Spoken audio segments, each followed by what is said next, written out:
The Affordable Care Act will affect the Mayo Clinic in a number of ways. Most particularly, we expect that it will reduce how well we're reimbursed for the work that we do going forward. The Affordable Care Act, on which we're all putting so much attention at the moment, is in the context of an anemic recovery in our economy and a marked shift in the demographics of the American people with the aging population and the prevalence of chronic disease, the rising cost of healthcare, the rising cost of research, and all of that contributes to an unsustainable healthcare system. We're spending too much on healthcare because it's fragmented, and the quality is so uneven in our country. There are pockets of outstanding healthcare, and there are others that are not at that level. There are highly efficient, high-quality healthcare groups, as you know, and there are others that are expensive and don't deliver that quality.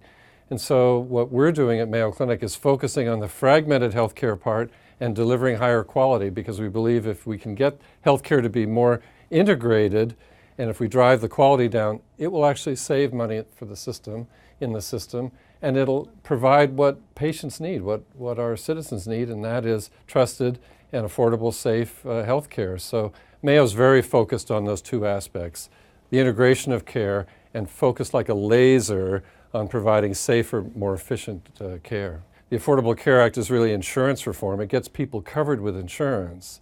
But there's nothing in the Affordable Care Act that really addresses the spectrum of complexity of illness, and certainly not the spectrum of the quality of the work that's done. And that's why we're working with our elected officials in the Senate and the House to reform the SGR and put those elements in it. We believe that's, first of all, we think it's the right thing to do, and secondly, we think it'll help the health system move in that direction to more team-based care, sharing of information, and driving to better outcomes. So, and all of that will save cost, and I think give us an outstanding healthcare system that the world would expect we would have. Systems that don't have an integrated workforce and a mission to drive higher quality at lower cost, they're going to struggle to keep their workforce at the same level that it is now, and we're starting to see that. There are some important institutions that have announced layoffs to get ready for the next wave of the Affordable Care Act.